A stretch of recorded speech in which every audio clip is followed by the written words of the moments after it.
ब्रेकनंतर पुन्हा आपलं स्वागत। पाणीवाणी कार्यक्रमात आपण आज वेध घेतोय बुलढाणा जिल्ह्याचा। गेल्या वर्षी लातूरमध्ये पाण्याचं दुर्भिक्ष्य इतकं होतं की रेल्वेतून पाणी आणावं लागलं होतं। पण त्यानंतर त्याचं श्रेय लाटण्यासाठी रातोरात राजकारण्याचे फलक या ठिकाणी झलकावले गेले होते। सध्या बुलढाण्यात सत्ता आहे भाजपची। भाजपकडून ही पाणी टंचाई दूर करण्यासाठी काय प्रयत्न केले जात आहेत सांगतायत भाजप आमदार आकाश फुंडकर। बुलढाणा जिल्ह्यात आता दुष्काळजन्य परिस्थिती होते आहे, पण परिस्थिती आता बदलते सुद्धा आहे। कारण आपण जर पाहिलं तर खामगाव जो आपला तालुका आहे तो दुष्काळजन्यमधला अडचणग्रस्तामधला एक तालुका आहे आणि बुलढाणा जिल्ह्यात फारसे तसे सिंचन प्रकल्प नव्हते। पण जेव्हापासून मुख्यमंत्री साहेबांनी जलयुक्त शिवारसारखी योजना राबवली, सिंचनासाठी पाहिजे तेवढा पैसा देणं सुरू केला आहे, तेव्हापासून आपण जर लक्ष घातलं तर मागच्या 2-3 वर्षात एक मार्च एंडिंग एप्रिलपासून टँकर सुरू व्हायचे। आज ती परिस्थिती आपल्याला दिसत नाही। आज आपला मे महिना संपायला आला आहे, पण टँकर 1-2 काही तुरळक गावांमध्ये टँकर आला आहे। त्यामुळे निश्चित या जलयुक्त शिवार या योजनेमुळे आणि नदी पुनरुज्जीवन असेल, GSD असेल, सगळे डिपार्टमेंट कामं करत आहेत आणि त्यामुळे एक जमिनीची पातळी वाढली आहे। आज जर आपण या GSD डिपार्टमेंटचा म्हणजे जमीन भूवैज्ञानिक जे आहेत त्यांचा जर आपण अहवाल घेतला, त्यांना आपल्याला कळेल की 2 ते 5 मीटरपर्यंत बऱ्याच ठिकाणी पातळीमध्ये वाढ झालेली दिसते। त्यामुळे दुष्काळ असा फारसा यावर्षी जाणवला नाही, पण हा जो महिना आहे हा क्रुशियल आहे।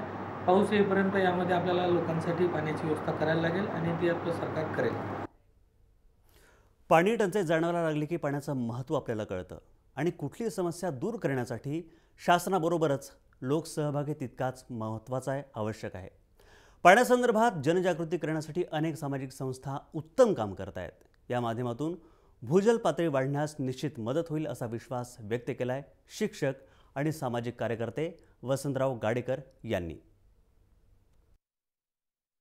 पाण्याचं नियोजन कसं करावं त्यावर बोलायला आपल्यासोबत शिक्षक आहेत वसंतराव गाडेकर। आपण त्यांच्याकडून आता माहिती घेऊया। सर, काय सांगाल? आता पाण्याची बिकट समस्या झाली आहे, अतिशय मोठ्या प्रमाणात गंभीर समस्याला तोंड द्यावं लागतंय, उपाययोजना काय सांगाल? आपण सर्वांना माहीत आहे की आता उन्हाळ्याच्या झळा आपण सोसतो आहोत आणि जसजसा उन्हाळा वाढेल तसतशा पाण्याची पातळी आता खोल जाताना आपल्याला दिसते आहे।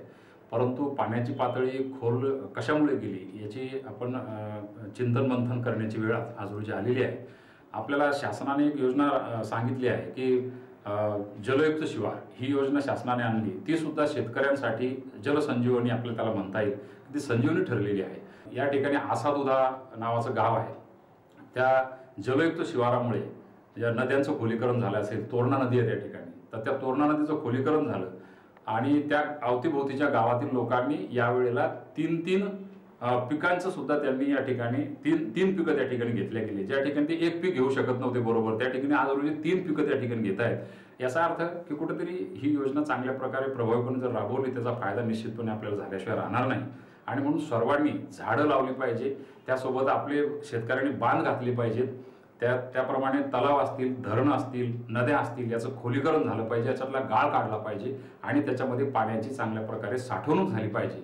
एवढंच नाही तर आपल्या प्रत्येक कुटुंबाने जो पावसाळ्यामध्ये आपल्या घराच्या छतावरती जे पाणी पडतं ते पाणी आपण प्रत्येक कुटुंबाने जर वाचवण्याचा प्रयत्न केला रेन वॉटर हार्वेस्टिंगद्वारे, की आपल्या कुटुंबाला जेवढं वर्षभरामध्ये पाणी लागतं ते पाणी त्या ठिकाणी आपल्याला वर्षभर प्यायला मिळू शकतं, एवढी बचत आपण त्या ठिकाणी करू शकतो। फक्त त्या रेन वॉटर हार्वेस्टिंगद्वारे प्रत्येक कुटुंबाने ते आपल्या छतावरचं पाणी त्या ठिकाणी साठवलं पाहिजे, वाचवलं पाहिजे। एक सामाजिक कार्यकर्ता म्हणून या ठिकाणी मी पुढाकार निश्चितपणे मला घ्यायला पाहिजे, मी तो घेणार आहे।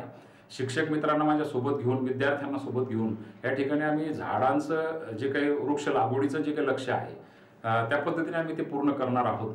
शाळांमध्ये त्या ठिकाणी एक सुंदर बगीचे असायला पाहिजेत, प्रत्येक शाळांमध्ये वनराई सुद्धा त्या ठिकाणी असली पाहिजे आणि म्हणून तो एक आम्ही उपक्रम हाती घेणार आहोत। प्रत्येक शाळेमध्ये अशा प्रकारचे वृक्ष लागवड आम्ही त्या ठिकाणी करणार आहे। त्यासोबतच माझी एक इतरांना सुद्धा नम्र विनंती राहणार आहे शासनाला सुद्धा की आदरणीय नरेंद्र मोदी साहेबांनी डिजिटल इंडियाचं या ठिकाणी लक्ष ठेवलेलं आहे आणि म्हणून मला असं वाटतं की डिजिटल इंडियासोबतच आपला ग्रीन इंडिया सुद्धा झाला पाहिजे, याची सुद्धा चळवळ मोठ्या प्रमाणामध्ये लोकसहभागातून राबवली पाहिजे, अशा प्रकारचं मत या ठिकाणी मी व्यक्त करतो। बरोबर आहे। आता मोठ्या प्रमाणात दुष्काळाची झळा सोसावी लागते, आता त्याच्यावर उपाययोजना काय करावे याचं विस्तृतपणे आपल्याला माहिती शिक्षक वसंतराव गाडेकर यांनी आपल्याला बोलताना दिली आहे. आणि तेवढीच नव्हे तर त्याची सुरुवात स्वतःपासून करून घेणार आणि त्याचबरोबर लोकांना जनजागृती करणार अशा प्रकारची भाषा देखील वसंतराव गाडेकर यांनी आपल्याला बोलताना केली. राहुल खंडारे, जय महाराष्ट्र, बुलढाणा. राज्यामध्ये पाणी टंचाई तर आहेच, पण त्याचबरोबर यावर उपायसुद्धा आहेत. शहरी भागात पाणी काटकसरीनं वापरलं जावं, पावसाचं पाणी जमिनीत मुरवलं जावं. ग्रामीण भागातसुद्धा खड्डे खोदून वाहत जाणाऱ्या पावसाला जमिनीत मुरवलं जावं. ऊसासारखे जास्त पाणी लागणारी पिकं न घेता इतर पिकं घेतली जावीत. जेव्हा राजकीय इच्छाशक्तीबरोबरच लोकसहभाग आवश्यक आहेच आणि यातून पाणीबाणी टाळता येणं नक्कीच शक्य आहे.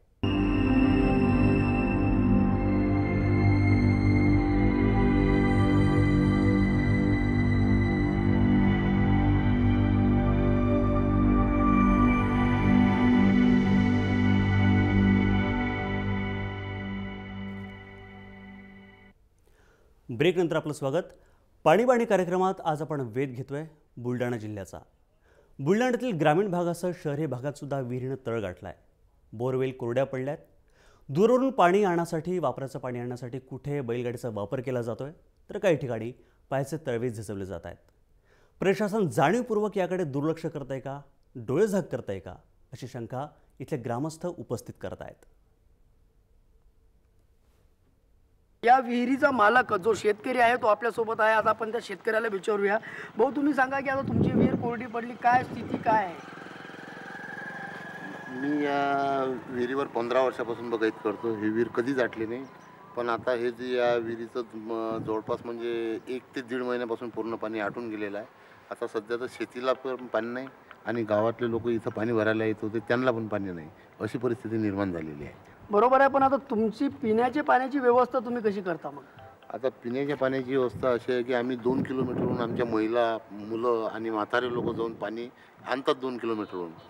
पण कदाचित वरचा पाऊस पडला तर ते शेतकरी रस्ता बंद करतो आणि गावात खूप मोठा पाण्याचा विषय निर्माण होते किंवा आता पाणी भरायचं तर कुठं, कारण शेतकरी हा शेतातून जाऊ देत नाही पाऊस पडल्यानंतर आणि गावामध्ये पाऊस पडल्याच पाणी येत नाही. आणि आता मी एका बैलबंडीमध्ये आहे. या माध्यमातून आता कुठेतरी शेतकऱ्याने एक ड्रम भरून या ठिकाणी पाणी दूरवरून आणलं आहे. तो शेतकरी आपल्यासोबत आहे, आपण त्याच्याकडून जाणून घ्या. आबा, तुम्ही कुठून पाणी आणलंय, किती दुरून आणलंय? 2 किलोमीटर शेतातून.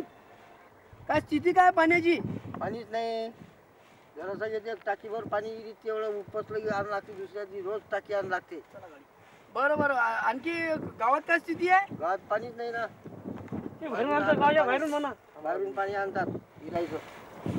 2-2, 4-4 किलोमीटर वरून पाणी आणतात, अशी पोझिशन आहे. या व्यक्तीने आता या ठिकाणी विकत पाणी आणलेलं आहे. खूप 5 ते 7 किलोमीटर जाऊन या गाडीवरती त्यांनी या ठिकाणी पाणी आणलेलं आहे. अतिशय बिकट या ठिकाणी परिस्थिती पाण्याची निर्माण झालेली आहे. पाण्याची परिस्थिती अतिशय वाईट या ठिकाणी निर्माण झाली आहे. आता या व्यक्तीलाच आपण या ठिकाणी विचारूया. तुम्ही सांगा मला की कुठून पाणी आणलं आणि कसं आणलं? 1 किलोमीटर दूरून गावाचं पाणी आणलेलं आहे. गावात पाणी नाही आहे, टँकरही येत नाही सरकारी, आणि आम्हाला रोज पाण्याला दूरच जावं लागते आणि सरकारी टँकरही येत नाही आणि पाण्याचा प्रॉब्लेमच आहे. बरं, पाणी विकत आणलं? हो, पाणी विकत आणणं लागतं. लोकांच्या विहिरीहून 30 रुपये द्यायला गाडी भरून आणावं लागते. स्वतःची गाडी बैल येते.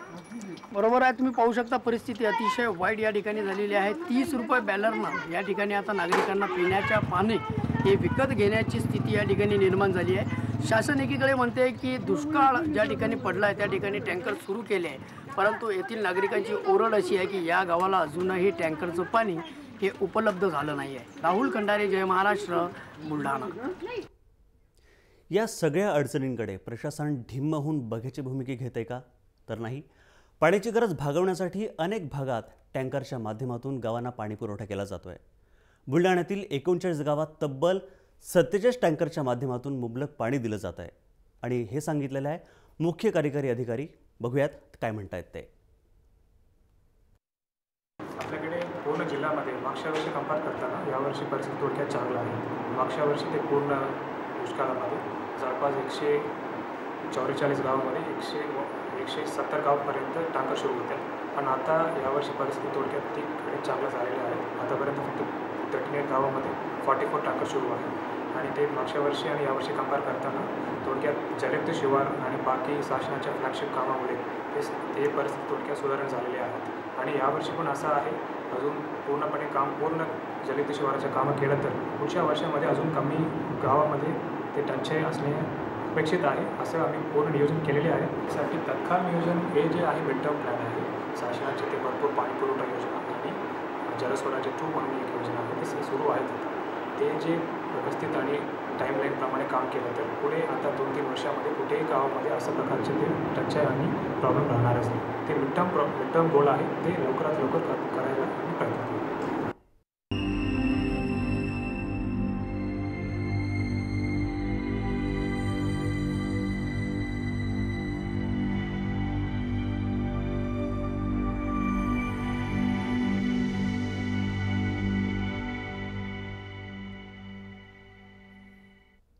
नमस्कार, जय महाराष्ट्र. मी नितीन माधव.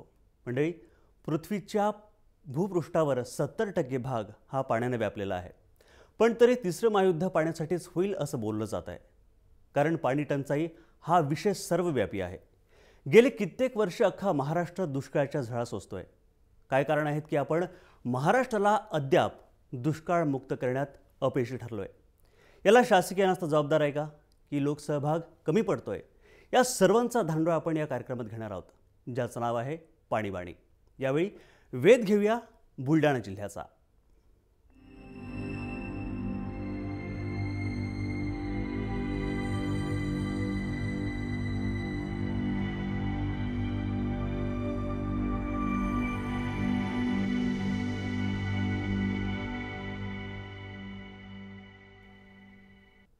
गेल्या 4 वर्षांपासून बुलढाणा जिल्हा पाणी टंचाईची आणि कोरड्या दुष्काळाच्या झळा सोसतोय.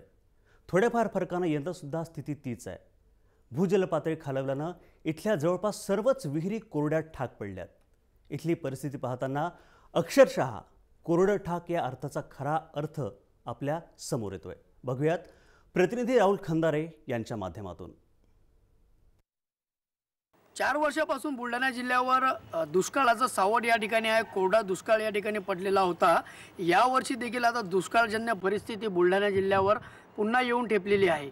बुलढाणा जिल्ह्यामध्ये हँडपंप असतील, विहिरी असतील, नदी असतील, आता त्यामधलं संपूर्ण पाणी आटलेलं आहे. कुठल्याही प्रकारचं पाणी विहिरीला आता राहिलेलं नाही आहे. आपण देखील परिस्थिती पाहू शकता की ही विहीर आहे आणि याच्यामध्ये त्या ठिकाणी कुठेतरी पाणी राहत होतं, परंतु आता दुष्काळाची झळा मोठ्या प्रमाणात या ठिकाणी बसत आहे. विहीर पूर्णपणे या ठिकाणी कोरडी पडलेली आहे. एकेकाळ असं होतं की या विहिरीला खूप पाणी राहायचं आणि येथील नागरिक या विहिरीवर कुठेतरी अवलंबून राहायचे, परंतु आता हे विहीर पूर्णतः सुकलेली आहे. त्यामुळे कुठेतरी आता नागरिकांना पाण्यासाठी मोठी मशागत या ठिकाणी करावी लागते आहे. विहीर असेल, हँडपंप असेल, नदी असेल, सर्वाचंच पाणी या ठिकाणी आटलेलं आहे. कुठल्याही प्रकारचं पाणी त्या ठिकाणी राहिलेलं नाही आहे. दुष्काळजन्य परिस्थिती या ठिकाणी निर्माण झाली आहे. त्यामुळं कुठंतरी आता स्थानिक नागरिकांना पाण्यासाठी वणवण भटकावं लागतं आहे. 5 ते 6 किलोमीटर दूर जाऊन पाणी आणावं लागतं आहे. एकंदरीतच मोठ्या प्रकारची मशगत या ठिकाणी पाणी आणण्यासाठी नागरिकांना करावी लागते आहे. तरीही शासनाकडून कुठल्याही प्रकारची या ठिकाणी उपाययोजना करण्यात आलेली नाही आहे. राहुल खंडारे, जय महाराष्ट्र, बुलढाणा. या बुलढाणा जिल्ह्यात एकूण 13 तालुके आहेत. त्यापैकी अनेक भागात आता पाण्याचा दुर्भिक्ष जाणवायला सुरुवात झाली आहे. त्याचा परिणाम असा की ग्रामस्थांना पिण्याचं पाणी विकत घेण्याची वेळ आली आहे. देऊळघाट गावात तर हेच दाहक वास्तव पुढे आलंय. आता आपण बुलढाणा जिल्ह्याच्या देऊळघाट या ग्रामीण भागात आलो आहे आणि त्या ठिकाणी आता आपण ग्रामस्थांशी या ठिकाणी विचारणा करूया की नेमकी परिस्थिती काय. काका, काय सांगाल? पाण्याची परिस्थिती अतिशय वाईट या ठिकाणी आहे असं चित्र आहे, काय सांगाल? 8 वर्षापासून इथे पाण्याची टंचाई की 2-2, 3-3 किलोमीटरहून पाणी आणावं लागते. या बैलगाडी ही आता ड्रम 100 रुपयाचा ड्रम आहे. हे 100 रुपयाचा ड्रम विकत घ्यावा लागतो लोकांना. मजूर लोक काय करतील? ते शेतात जातील की घरी काम करतील की पाणी भरतील. हे लोक पाणी भरलं तर पोटाचा प्रश्न पडतो, शेतात गेलं तर पाण्याचा प्रश्न पडतो. ही परिस्थिती आहे देऊळघाटमध्ये. म्हणजे जे टँकर आहे गव्हर्नमेंटचे म्हणा ते येत नाही. प्रायव्हेट टँकर आहेत तर 10 रुपयाचा हंडा देतात भरून. ते काय करणार गरीब मनुष्य? आता हे इथे मजूर बसलेले हे यांचा जो पैसा सापडतो 100 रुपये मिळतात त्यांना दिवसभराचे. आता त्या 100 रुपयात काय करणार? ते पोट भरणार का पाण्यावाल्याला देणार की काय करणार ते लोक? आपल्यासोबत एक वयोवृद्ध आजी देखील आहे, आपण त्यांना देखील विचारू. आजी, काय परिस्थिती आहे पाण्याची? पाण्याची बिकट परिस्थिती आहे. पाणीच नाही मिळून राहिलं आम्हाला. कोस जाणं लागतं पाण्याले शेतामध्ये. दुरून दुरून पाणी आणावं लागतं. आडाले पाणी नाही, बापशीले पाणी नाही. ग्रामपंचायतीवाले कानावर घेत नाही. टँकर तिकडच्या महिल्यात मध्ये नेतात, इकडच्या महिल्यात आणत नाही. कामं धंदे नाही आम्हाला. इकत पाणी आम्ही कुठून घ्या? 10 रुपये हंडा मागू राहिले लोक, तर आम्हाला देणं पडू राहिले. काहून की पाण्या बिगर होत नाही. याच्यानंतर आम्ही काय करायचं? मजुरी करायची का पाणी भरायचं? आणि पाणी असलं तर आणा, नसलं तर कुठून आणा? आम्ही 17 हिरी हिंडणं पडू राहिले आम्हाला पाण्यासाठी. टँकरवाले काही ते ग्रामपंचायतीवाले कानावर घेऊन नाही राहिले. बरोबर आहे, पाण्याची पातळी या ठिकाणी खालवलेली आहे. विहिरीला या ठिकाणी पाणी नाही आहे. दूरवरून पाणी आणावं लागते आणि काही ठिकाणी पाणी तर विकत घ्यावं लागते. अशी बिकट परिस्थिती देऊळघाट वासियांवर या ठिकाणी आली आहे. मोठ्या कष्टानं घाम गाळून काढलेलं पीक तीव्र उन्हामुळे करपत आहे. पाण्याअभावी जनावरांचे हाल होत आहेत. एकंदर कृषी क्षेत्रावर त्याचा विपरीत परिणाम होत आहे. घरची कामं करावी की पाण्यासाठी वणवण दूरवर 5 किलोमीटर पायपीट करावी, असा प्रश्न या महिलांना पडतोय. शासनातर्फे यावर कुठल्या उपाययोजना केल्या जात आहेत की हेच भोग आयुष्यभर त्यांना भोगायचे आहेत, असा संतप्त सवाल या स्त्रिया करतायत. आजीबाई, तुम्ही सांगा, तुम्हाला काय त्रास होते पाण्याचा? आम्हाला पाणीच नाही आहे. खूपच पाण्याचा त्रास आहे आम्हाला. आम्ही म्हातारे माणसं, टोंगे दुखून येतात. काय पाणी कुठून आणणार आम्ही? इतका त्रास आहे आम्हाला पाण्याचा की हंडा नाही उचलल्या जात ना, कळशी नाही उचलल्या जात. काढल्याच जात नाही. विहिरीहून बघा किती दूर पाणी आहे आमच्या शेतामध्ये. शेतातून पाणी आणावं लागते आम्हाला. बरोबर आहे, कुठल्याच प्रकारची व्यवस्था या ठिकाणी झालेली नाही आहे आणि शासन कुठेतरी या ठिकाणी अजूनही यांच्याकडे लक्ष द्यायला तयार नाही आहे. आणखी आपल्यासोबत आजी आहे, त्यांच्याकडे आपण जाणून. आजी, तुम्ही सांगा, काय पाण्यासाठी काय त्रास होते? पाण्याचा लय त्रास आहे साहेब आम्हाला की आमचे म्हातारे माणसं आमच्याकडून पाणी काढल्या नाही जात, हांडा आणवले जात नाही. तरी एका हंड्यानं आणायचंच बापा. नाही आणलं तर पाण्याचा त्रास आहे. काय प्यावं आम्ही? गरीब माणसं, दुरून लोक विकत घेतील, आमच्या ज्यानं घेतल्या जात नाही. मग आता एवढा तकलीफचं आमच्या पायलंगडा बी आहे, तरी पाण्याला जायच लागते. कोण आणून देणार आहे? त्यासाठी भाऊ एवढी तकलीफ आमची आहे पाण्याची. आम्हाला खूप त्रास आहे पाण्याचा. बरसात असली तेच आहे, उन्हाळा असला तेच आहे. म्हणजे उन्हाळ्यात पावसाळ्यातही पाणी नाही भेटत आम्हाला. आता भरपूर पावसाळा झाला तरी पाणी नाही सापडत आम्हाला. तुम्ही काय सांगाल, पाण्यासाठी तुम्हाला कशी कसरत करावी लागते, काय सांगा? आता पाण्यासाठी मला लयच त्रास आहे साहेब आम्हाला. आता कमीत कमी 2 किलोमीटर का 1.5 किलोमीटर येते हे. आता कामावून आल्या तर पाणी प्यायला सापडलं तर कोणाच्या शेजाऱ्यांच्या घरी जातो आम्ही, तरी पाणी पितो. आता यदवा किती गर्दी होते. आता यदवापासून गर्दी झाली तर 7:30 वाजता गर्दी होती. गाडी घोडं, कोणी सायकल, कोणी कावर नेते, पण पाण्याची बरोबरी करते. सकाळी बी गर्दी होते, आता बी गर्दी होते. आणि पाण्यासाठी आमचं गाव पहिल्यापासून वनवासी सारखंच आहे आणि आम्हाला पाणी वेळेवर मिळत नाही. आणि आता एक समजा शेतकऱ्यानं वावर पेरलं आणि काठी भरली आणि पाण्याला कुठं जा, इथले चिखलात पाय बसतात आणि डोक्यात हांडा असते. चला कसं आम्ही पडली बाई तटे झाला आमचा मर्डर. मग आम्ही गावात राहून काय फायदा आमचा? तुम्ही सांगा मला, तुम्ही देखील पाण्यासाठी इथं आलाय, तुम्हाला कसा त्रास सहन करावा लागतो? आम्हाला खूप त्रास आहे पाण्याचा. आम्हाला गावात पाणी नसतं. आम्हाला शेतात यायला लागते पाण्याला. शेतात येऊन 2 किलोमीटर पाणी न्यायला लागते. शेतातून येतात बाया 2 किलोमीटर पाण्याला येतात. येऊन 2 किलोमीटर, तिकडून 2 किलोमीटर, 4 किलोमीटर पाण्याला यायला लागते. प्यायले नाही, वापरायले नाही. ह्या नेहमीपासूनच त्रास आहे आम्हाला. बुलढाणा जिल्ह्यामध्ये मोठ्या प्रमाणात पाण्याची टंचाई या ठिकाणी भासत आहे. आपण देखील पाहू शकता की ते मावशी आपल्यासोबत आहेत आणि खूप दुरून या ठिकाणी हे पाणी आणत आहेत. मावशी, तुम्ही किती दुरून पाणी आणता, काय तुम्हाला त्रास सहन करावा लागतो? लय दुरून आणायला लागतो बाबा आम्हाला पाणी. 3 रुपये 4 रुपये हंडा घ्यायला लागतो विकत पाणी. आम्हाला संचय ते पाण्याची वरण येणं पडतं खूप पाणी. आता हे निवराल तर आम्हाला हातापाय गोळे येतात, कधी कधी मळ पडत नाही पाणी निवर.